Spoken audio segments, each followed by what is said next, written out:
하나님께 박수로 영광 돌리겠습니다. 금보다 더 귀한 신앙을 가지시기를 주님의 이름으로 축복합니다. 식사 많이 하셨나요? 이 시간이 졸린 시간이라 체조를 좀 하고 가도록 하겠습니다. 자, 두 팔을 깍지를 끼셔가지고 앞으로 먼저 좀 쭉 뻗어봅시다. 쭉. 손바닥을 앞으로 하셔야 돼요. 자, 위로 올리겠습니다. 자, 신음소리가 나와야 정상입니다. 자, 왼쪽으로 숙입니다. 자, 오른쪽으로. 예, 바로. 자, 어깨를 한번 돌려볼까요? 어깨를. 자, 앞으로 돌려보겠습니다. 시작. 하나, 둘, 셋, 넷, 둘, 셋, 넷, 다섯, 여섯, 일곱, 여덟, 아홉, 열. 몇 개까지 해야 돼? 자, 뒤로 돌리겠습니다. 시작. 하나, 둘, 셋, 넷, 다섯, 여섯, 일곱, 여덟, 둘, 셋, 넷, 다섯, 여섯, 일곱. 네, 자, 고개를 좀 이렇게 돌려보시고, 이렇게 고개 좀 돌려보시고. 자, 요 시간이 되면 우리가 이제 약간 나른해지기 때문에 똑똑해져라 한번 하고 가겠습니다. 똑똑해져라. 자, 5번만 하겠습니다. 시작. 똑똑해져라, 똑똑해져라, 똑똑해져라, 똑똑해져라, 똑똑해져라. 네, 감사합니다. 어떻게 좀 똑똑해지셨습니까? 믿는 대로 될지어다. 네, 할렐루야. 네. 이제 그 지난 학기에 우리 이제 금요 아둘람 때 이제 목회하시는 한 목사님을 이제 이렇게 뵙고 이렇게 교제를 좀 하게 되었어요.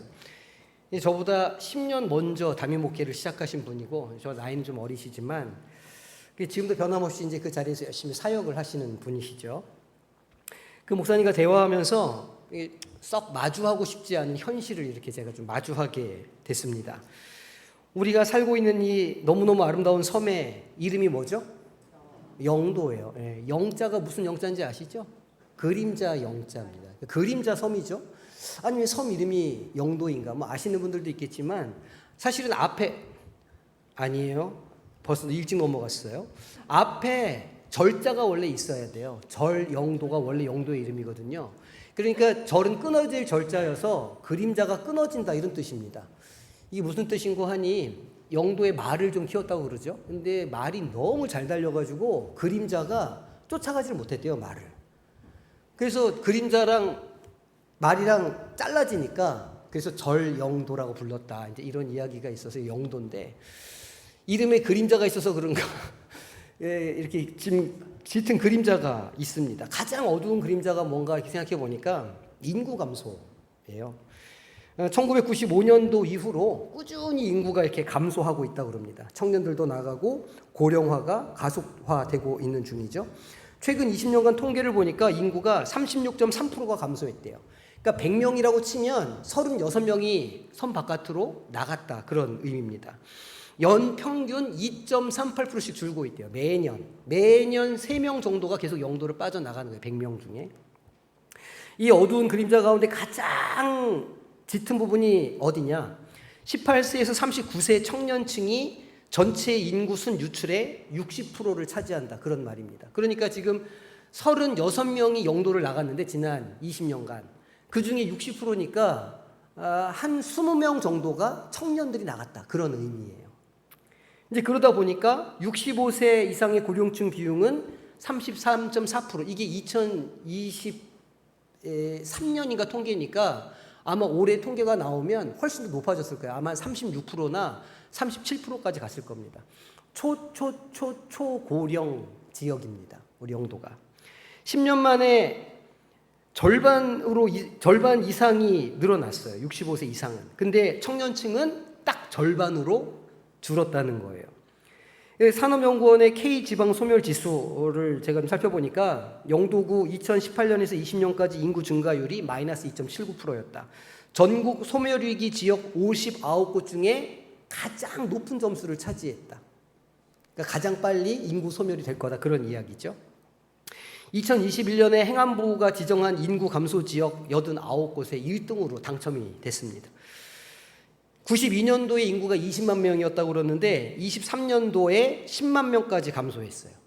그러니까 올해는 10만 명 밑으로 떨어졌을지도 모르겠어요. 통계를 확인해 보면 물론 학령기 인구가 제일 많이 감소했죠. 다 아시잖아요. 초등학교에 신입생이 없다는 거를 잘 아실 겁니다. 남고도 명지로 이사 갔죠.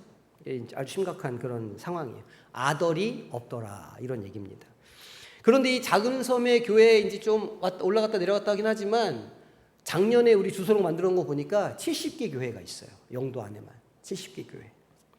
작년에 1학년 신입생이 60명이었다고 그러니까 한 명씩 데려가도 15교회는 신입생을 못 받는 형편입니다. 영도에서.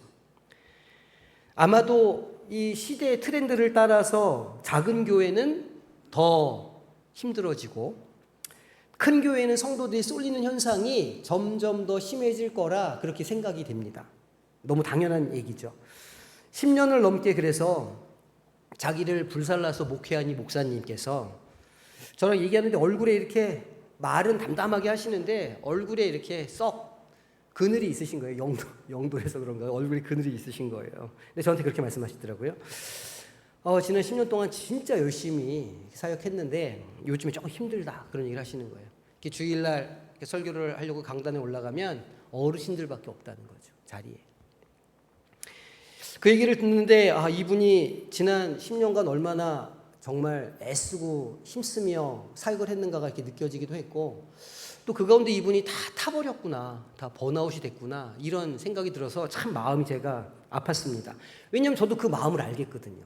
이제 3년 했는데 이제 앞으로 갈 길은 구말린데 과연 이 사명을 내가 감당할 수 있을까? 근데 그런 두려움이 저도 있는데 10년을 한 목사님이 그렇게 얘기를 하시니까 제가 너무너무 마음이 아프고 막 공감이 막 되더라는 거죠.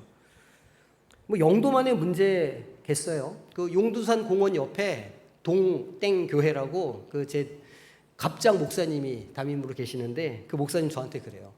그래도 중구보다는 영도가 나아요. 중구 인구는 찾아보니까 3만 명이 안 돼요. 그러니까 그 교회도 주일 되면 막 속이 상하시는 거예요. 이 목사님도.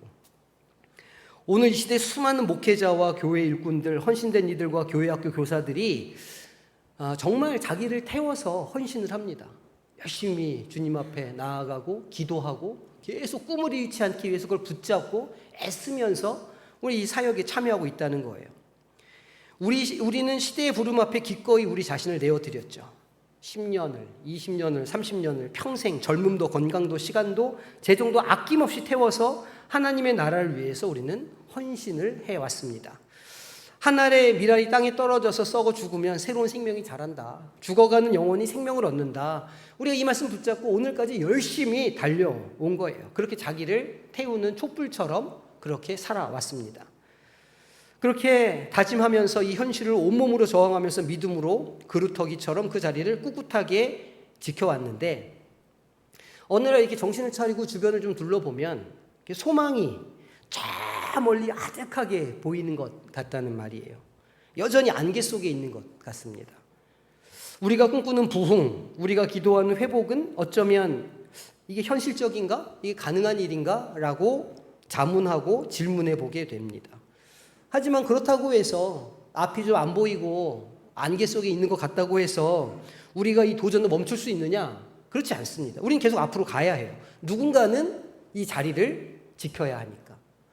나도 못한다, 너도 못한다, 여러 사람들이 떨어져 나가고 좌절하고 절망하고 자리가 생기고 비고 이렇게 하지만 누군가는 그 자리를 지켜야 하기 때문에 그 사명을 가지고 믿음을 가지고 우리는 그 자리를 꿋꿋하게 지켜나가고 있어요. 그렇게 또다시 남은 자신을 불태워서 사역을 감당하죠. 그런데 사랑하는 성도 여러분, 사명자 여러분, 그렇게 자기를 불태우는 그래서 다 타버린 것 같은 분들도 여기 계실 텐데 우리의 열정이라고 하는 자원이요 영원하지가 않습니다. 그게 밑에서 샘솟듯이 늘 올라오는 게 아니에요. 그러니까 우리가 꿈을 꾸고 소망을 가지고 열심히 달려가려고 하는 그 동기와 힘이 늘 우리 안에 넘쳐나는 게 아니죠. 고갈된다는 거예요. 활활 타오르던 청춘은 어느새 사그라진 것 같고 이제는 불씨 하나 지키는 게 어려운 일이 돼가고 있는 거죠. 그런 우리 자신을 발견하게 됩니다. 모든 것을 다 내어주고 결국 남은 것은 다 식어버린 재 뿐인 것 같은 무력감을 우리가 느끼게 된다는 거예요. 영도에서 십수년 자기를 불태운 목사님들이, 또 부산과 이 나라의 모든 목회자들이, 보이지 않는 곳에서 눈물을 흘리는 수많은 헌신자들이 바로 그렇게 자기 자신을 태우고 또 태우며 이 나라를, 이 교회를, 하나님의 나라를 세우기 위해 애쓰고 있습니다. 그리고 어쩌면 몇몇 분들은 다 타버린 잿더미 위에서 마지막 남은 온기마저 사라지는 게 아닌가, 그렇게 근심하고 염려하기도 하시죠. 그런 우리에게 위로가 좀 필요하지 않을까, 그런 생각을 하게 됩니다. 제가 그 목사님을 생각하면서 정말 소망이 필요하다, 너무너무 위로가 필요하다, 하나님 이거 좀 보셔야 되지 않습니까? 이 자리에 좀 임재하셔서 그분의 마음을 좀 만져주셔야 되지 않겠습니까? 곳곳에서 수고하고 애쓰는 땀방울과 눈물을 주님 좀 보시고 그 마음들을 붙잡아 주시며 더 이상 넘어지고 쓰러지지 않도록 세워주셔야 하지 않겠습니까? 라고 하는 간절한 소망이 제 안에 막 생겼습니다. 괜찮아, 그만하면 잘했다, 지금까지 너무너무 수고했어, 이렇게 얘기해 주는 주님의 음성이 필요하죠. 누군가 그렇게 어깨를 토닥여주면 그 마음이 위로를 얻고 다시 일어설 수 있는 힘이 생기지 않을까, 그런 생각을 합니다. 그런 질문을 하게 되죠. 하나님, 제가 오랜 시간 그렇게 헌신해서 노력해 왔는데, 오랜 시간 섬겨왔는데 내가 흘린 눈물과 땀방울은 다 어디 갔습니까? 지금 남은 건 뭔가요? 이렇게 우리가 질문해 볼 수 있습니다. 오늘 이렇게 무겁고 아픈 질문을 가슴에 품고 하나님의 말씀 앞에 우리가 나아보기를 원합니다. 오늘 본문 민수기 17장에 나오는 아론의 이 마른 지팡이 이야기를 통해서 다 타버린, 말라버린 것과 같은 우리를 향한 하나님의 마음을 확인해 보시기를 주님의 이름으로 축복합니다. 하나님께서는 그렇게 다 타버린 것 같은 저에게, 목사님에게, 또 우리에게 어떤 말씀을 하시는가 한번 귀 기울여 보시기를 바랍니다. 오늘 이야기의 한 가운데에는 아주 평범한 물건 하나가 등장하죠. 바로 지팡이입니다. 더 정확하게 말하면 마른 막대기, 이렇게 성경은 기록하고 있죠. 오늘 본문인 민수기 17장 바로 앞인 16장에는 아주 끔찍한 사건이 기록되어 있습니다. 이 고라라고 하는 사람이 주도해서 이스라엘의 그 지도자들 250명, 말하자면 중간 관리자들이죠. 250명과 함께 모세와 아론의 리더십에 정면으로 반기를 딱 드는 겁니다. 아니, 당신들만 거룩합니까? 아니, 당신들만 지도자예요? 우리도 하나님께 속한 거룩한 백성인데 왜 우리 얘기는 듣지도 않고 자기들 맘대로 다 하고 우리를 여기까지 끌고 나와서 이렇게 개고생시키고 다 죽게 만들었느냐? 막 지도자에게, 하나님의 말씀에 순종했던 모세와 아론에게 막 이렇게 들이댔습니다. 그들의 외침이 좀 그럴듯해 보였죠. 왜냐하면 광야에서 먹을 것이 없이 정말 생존의 어떤 위기에 직면해 있었기 때문입니다. 하지만 그들의 그 불만 중심에는 하나님께서 세워주신 질서를 무너뜨리려고 하는 교만과 불신이 가득했다는 것을 우리는 말씀을 통해서 확인하게 됩니다. 우리가 하나님의 일을 감당할 때 그런 음성들이 좀 들려올 때가 있을 거예요. 우리가 어떤 기관의 장으로서 혹은 어떤 책임자로서 이곳 저곳에서 열심히 수고하고 애쓰고 봉사하는데 분에 넘치게 헌신하고 열심을 내어 감당할 때 막 이런저런 소리를 하는 겁니다. 힘 빠지는 소리도 하고 또 마음 상하는 말도 툭 하고 지나가고 화나는 일도 막 얘기를 하죠. 그러면 나를 태워서 열심히 감당을 했는데 누가 그런 이야기를 하면 마음이 어떻습니까? 마음이 무너지는 거예요. 열심히 그 자리를 지키기 위해서 애쓰고 버티고 있는데 누가 옆에서 쿡 찌르면 무너지는 건 삽시간이거든요. 모세도 아론도 아마 그랬던 것 같아요. 그 광야를 자기들도 힘들었을 텐데 하나님 말씀 붙잡고 지도자가 돼서 공동체 리더십이 돼서 하나님의 말씀을 붙잡고 믿음으로 나왔는데 돌아보니까 공동체 전체가 다 고생을 하고 있는 거예요.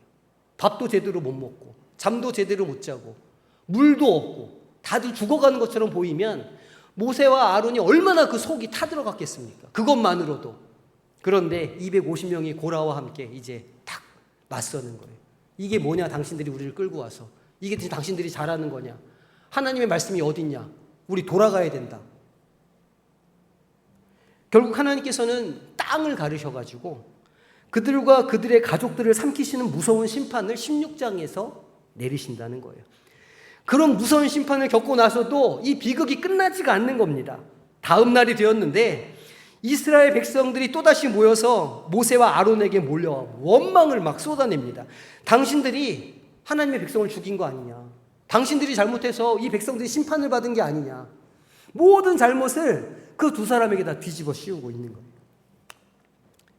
말하기 좋아하는 사람들이 있다는 말이에요. 언제나 어디서나. 그런데 진짜 말하기 좋아하는 건 사탄 마귀 아니겠습니까? 우리 마음속에 속삭이죠. 아우, 그 책임을 왜 혼자 다지려고 그래. 이제 그만해. 그만해도 돼. 네가 안 해도 그 자리 다 채워져. 걱정하지 마. 네 책임이 아니야. 그 알아주지도 않는 일을 돈 받고 하는 일도 아닌 거를 왜 그렇게 마음 상해가면서 해. 그만해. 하나님도 그 마음 다 안다. 그만하면 됐다. 그런데 그런 음성의 마음을 우리가 빼앗길 때 백성들 가운데 끔찍한 전염병이 돌기 시작했다는 거예요. 되게 상징적이죠.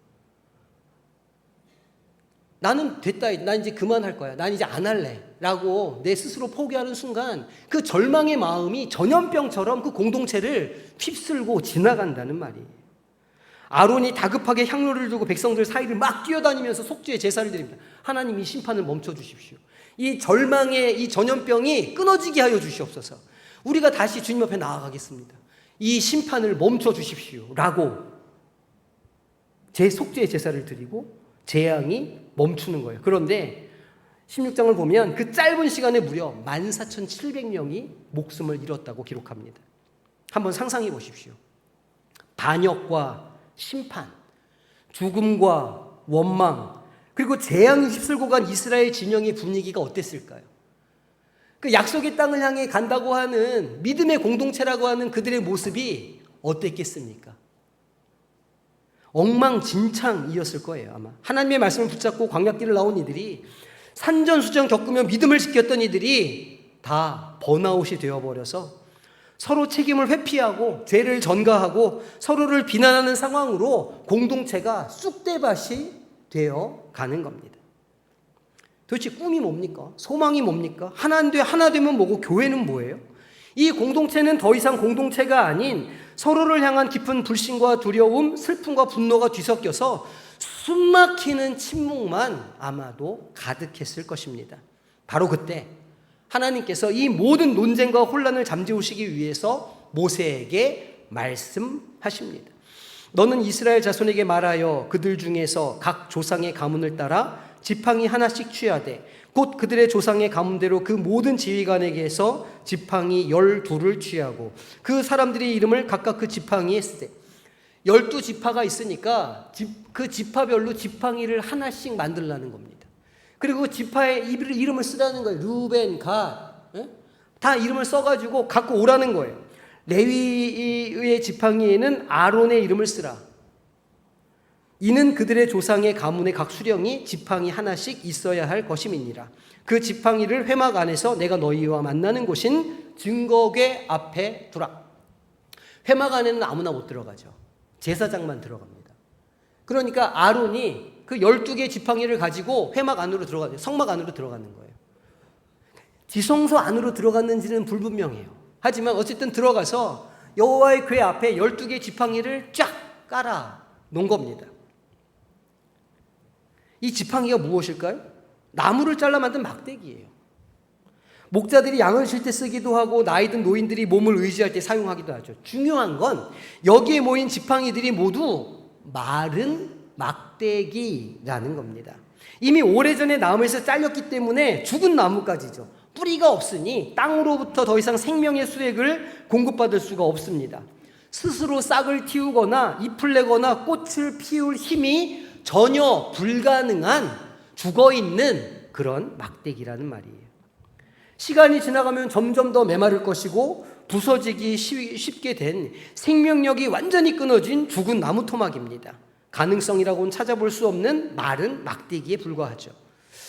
저는 이 마른 막대기의 이 말씀을 보면서 오늘날 모든 것을 쏟아부어서 소진된 우리의 모습이 저는 떠올랐습니다. 어떤 목사님의 모습이 열심히 헌신한 대원들이, 성가대 대원들이, 주방에서 열심히 봉사하는 우리 여전도의 회원들이, 장로님들이, 우리 평신도들이 저는 마른 막대기처럼 그렇게 느껴졌습니다. 다 타버리고 생명력이 없고 더 이상 새로운 일이 일어날 것 같지 않은 그런 상황 말이죠. 바로 제 모습이기도 하죠. 청학동에서 오랜 시간 목회하신 목사님이기도 하고, 한때 우리에게도 뜨거운 열정이 있었다는 거 아닙니까? 처음 부르심을 받았을 때, 주님을 위해 살겠다고 서원했을 때 우리 안에는 그 생명력이 마치 주님께로부터, 그 주님이라고 하는 가지로부터 흘러나오는 그 생명력이 뜨겁게 흘렀다는 것을 우리는 알고 있죠. 밤새워 나무를 뽑아서 기도해도 피곤하지 않았고, 감격의 눈물을 말씀을 들을 때마다 흘릴 때가 있었습니다. 그런데 시간이 한참 지나고 나니까 끝이 보이지 않는, 변하지 않는 것 같은 현실 앞에서, 또 여전히 변하지 않는 사람들 앞에서 우리 안에 흐르던 그 뜨거운 열정이 점차 식어간다는 말이죠. 마치 땅에서 뽑힌 나무가 시간이 지나면서 바싹 마르는 것처럼 우리의 영혼도 그렇게 말라갑니다. 우리의 헌신을 한번 이렇게 돌아보세요. 처음에는 작은 씨앗을 심으면 곧 풍성한 열매가 맺힐 거라 그렇게 이제 기대를 갖죠. 우리의 작은 헌신이 분명히 열매를 맺을 거다. 우리는 그렇게 씨앗을 심습니다. 그런데 아무리 물을 주고 거름을 주어도 싹이 나지 않는 그런 경험을 하는 거예요. 아무리 애를 쓰고 노력을 해서 하나의 미랄처럼 내가 썩어져 갔는데 상황은 하나도 변하지 않는 것처럼 보이는 거예요. 5년 후, 10년 후를 기약할 수가 없는 것 같은 거죠. 점차 줄어드는 주일학교 아이들, 사교육에 빼앗기는 청소년들, 학교 때문에, 직장 때문에 교회를 떠나는 청년들, 좋은 학군 찾아서 좋은 환경 찾아서 떠나는 부모님들, 활기를 잃어가는 공동체, 나이는 먹어가고 변화가 없는 교회 모습을 보면서 우리는 내가 심었던 씨앗은 뭐지? 내 눈물은 어떻게 된 거지? 내 땀방울은 어떻게 된 거야? 질문하게 된다는 거예요. 마치 마른 막대기처럼 우리 사역에 아무런 생명의 기운도 열매의 가능성도 보이지 않는 것처럼 느껴진다는 말입니다. 결국 우리는 깨닫게 되죠. 절망의 해안가에 다다릅니다. 내 힘으로는 아무것도 할 수 없구나. 사람의 능력으로는 한계가 있구나. 이것은 사람의 지혜로는 될 수 있는 일이 아니구나. 우리는 그저 연약한 인간일 뿐이죠. 우리는 되게 유한한 자원을 갖고 있습니다. 달리기를 해도 몇 미터 못 뛰어가고요. 밥을 열심히 먹으려고 해도 몇 그릇 먹지 못합니다. 내가 열심히 무엇인가를 하려고 해도 열심히 무엇인가 몇 달 하고 나면 다 소진되어 버려서 몸에 힘이 들어가지 않는 거예요. 인간은 본성적으로 한계가 있습니다. 아무런 생명력이 없는, 나는 메마른 막대기에 불과하구나 라는 사실을 대면하게 되죠. 그런데 하나님께서 바로 그 마른 막대기들을 가져오라 말씀하시는 거예요. 가져와서 증거계 앞에 것을 두어라 말씀하시는 거예요. 그거 죽어있는 것 같은 그 막대기들을 가져와서 내가 능력을 보여줄 테니 예배 처소 앞에 갖다 놓으라는 겁니다.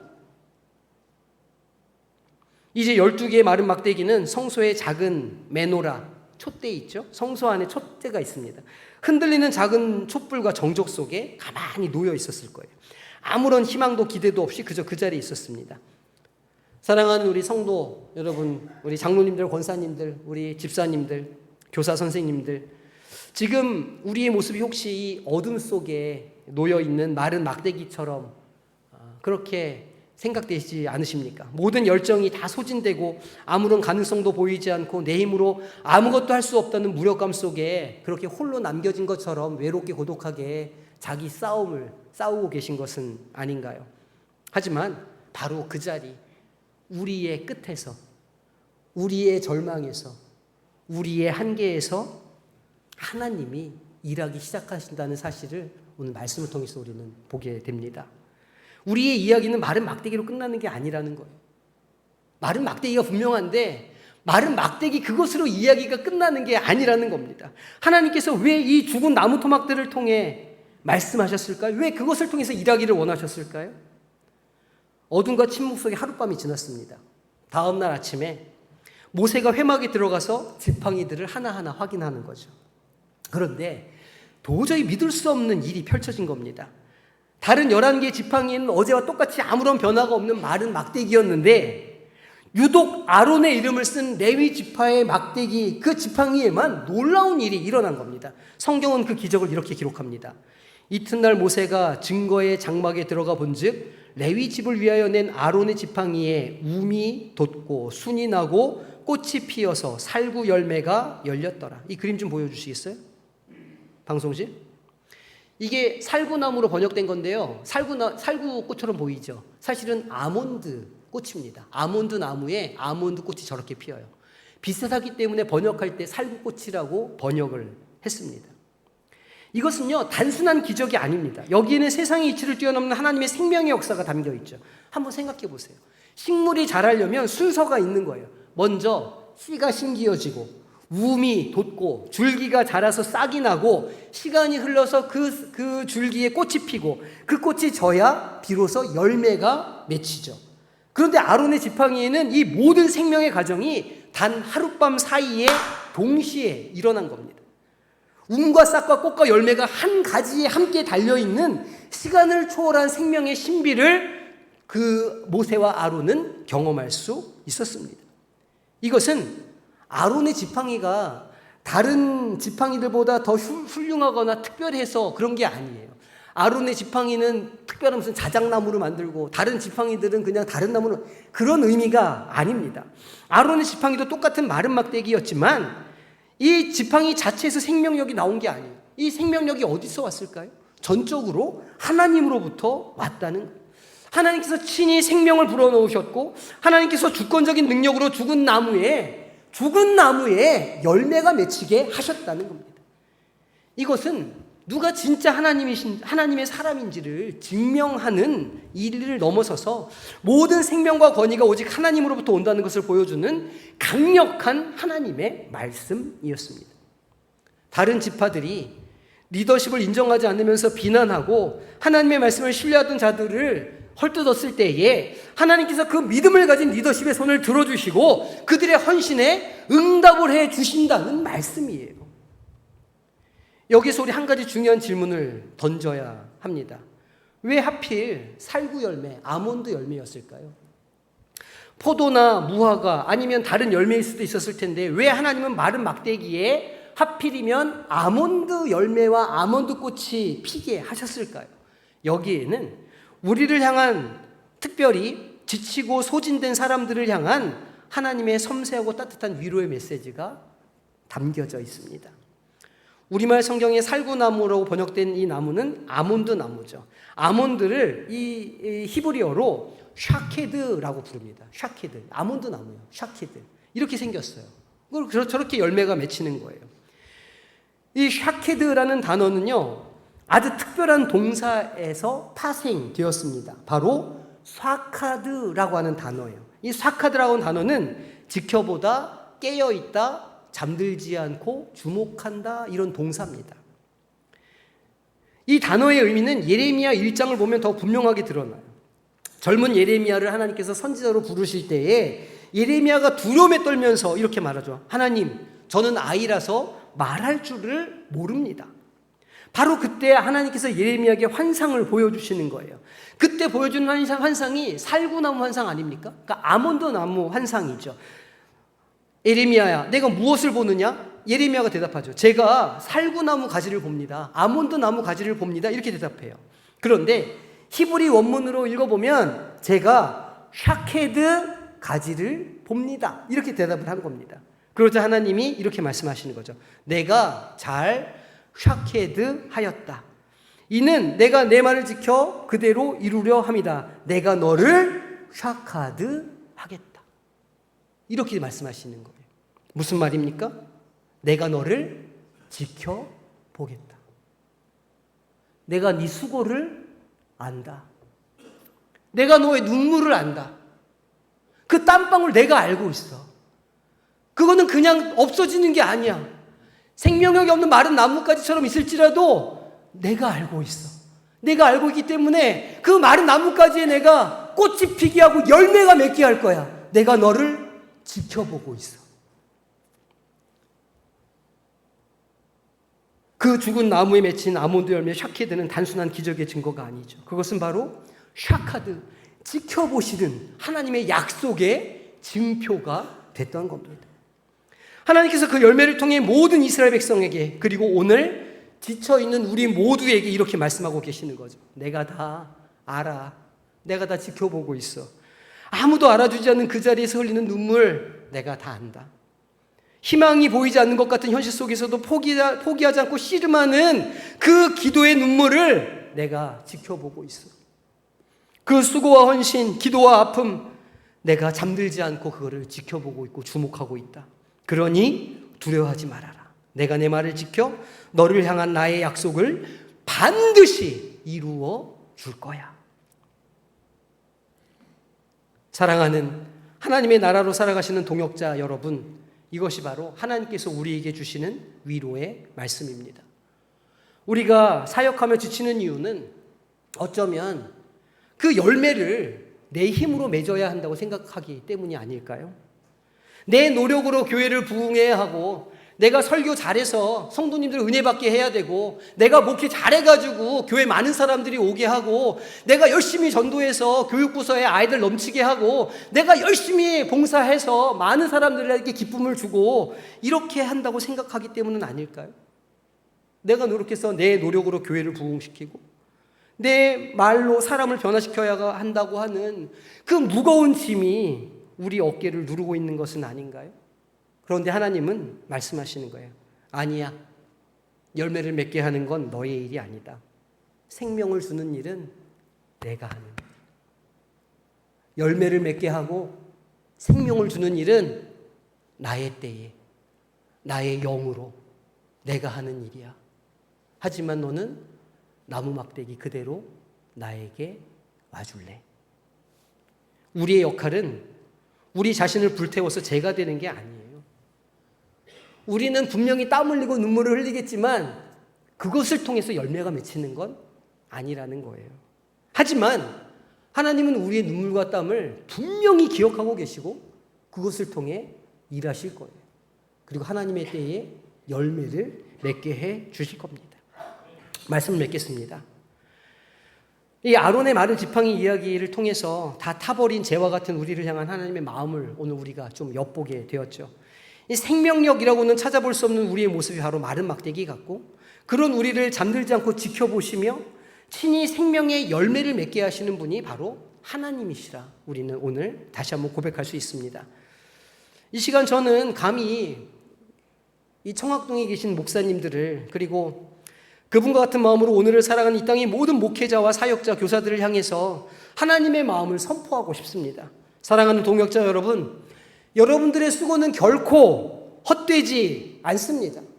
강단에서, 거리에서, 가정에서, 일터에서 외치는 그 복음이 허공의 메아리처럼 흩어질지라도 하나님께서는 그것을 보고 계시고 듣고 계십니다.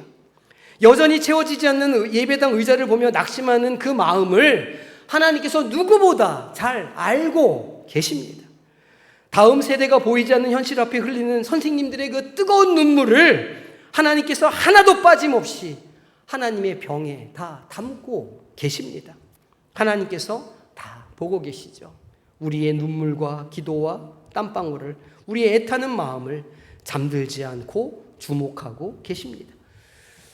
우리는 그간 내가 해야 된다고 아마 생각하고 오랜 시간 착각해 왔다는 것 같습니다. 내가 나를 불살라야 교회가 유지되고 내가 더 애써야 영혼이 구원받는다 생각했을지도 모르겠어요.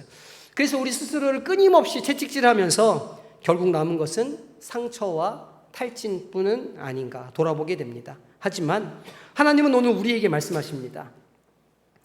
너의 역할은 불타는 게 아니야. 너의 역할은 그저 내 앞에 마른 막대기로 오는 것이란다 하고 말이죠. 이제 스스로를 태우는 노력을 우리 그만합시다.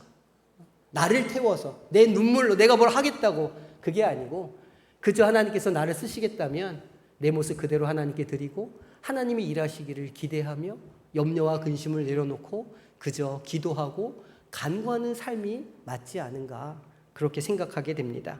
이렇게 정직하며 고백하며 나아갈 때 바로 그 자리에서 하나님의 샤카드, 생명의 열매가 맺히게 될 줄로 믿습니다. 우리의 소망은요, 사역의 크기나 눈에 보이는 결과에 있는 게 아니에요. 우리의 자리가 많이 비어있지만 이 자리를 다 메꾼다고 해서 하나님이 특별히 더 기뻐하시거나 우리가 무슨 큰 믿음을 가진 존재가 되는 게 아니라는 말입니다. 그건 중요한 게 아니에요. 하나님께서 보시기에. 하나님께서 중요하게 보시는 것은 오늘 여기에 계신 한 사람 한 사람의 심령이 하나님을 향하고 있는가? 모든 것을 하나님께 드려서 하나님께 의탁하고 있는가? 모든 것이 하나님께 도움을 고백하고 있는가? 내가 하나님의 나라이고 하나님의 백성인 것을 고백하고 있나? 하나님의 성령을 받아 살아가기로 애쓰고 있나? 그것을 보신다는 거예요. 그러니 이제 그 무거운 짐을 그만 우리 다 내려놓읍시다. 그리고 사람들의 시선과 평가로부터 좀 자유로워지자고요. 누가 뭐 얘기해도, 누가 뭐 아유 그거밖에 못하냐고, 뭘 그런 걸 하냐고 이렇게 해도 하나님 앞에서 자기의 길을 꿋꿋이 후퇴하지 않고 충성하는 그런 자세를 가져야 되지 않겠어요? 하나님께서 하나님의 때에 그 지팡이에 운과 싹과 꽃과 열매를 맺히게 해주셨던 것처럼 오늘 나의 삶에도, 우리 교회에도, 우리 모든 헌신자들의 삶에도 분명히 하나님 때에 생명의 열매가 맺힌다. 하나님께서 맺어주신다. 이 믿음을 가지고 살아가시기를, 그래서 한 주간 주님 앞에 영광 돌리며 자유하며 살아가시기를 주님의 이름으로 축복합니다. 기도하겠습니다. 하나님, 오늘 다 타버린 죄와 같은 마음으로 주님 앞에 나온 당신의 사랑하는 종들을 불쌍히 여겨 주시옵소서. 그가 모든 것을 쏟아부었지만 남은 것이 없는 것 같은 공허함과 아무리 애써도 변하지 않는 현실 앞에서 절망하는 우리의 연약함을 주님 앞에 그대로 내려놓습니다. 주님, 우리는 생명이 없는 마른 막대기와 같습니다. 이런 우리 가운데 찾아와 주시옵소서. 우리의 메마른 영혼에 새로운 싹을 틔워주시고 절망의 자리에 소망의 꽃을 피워 주시옵소서. 그리고 마침내 내가 너를 지켜보고 있다는 주님의 신실한 약속의 징표인 열매가 풍성히 맺히게 하여 주옵소서. 우리의 힘으로 살아가지 않게 하여 주시옵소서. 오직 생명의 근원 되신 주님만 의지하게 하여 주시옵소서.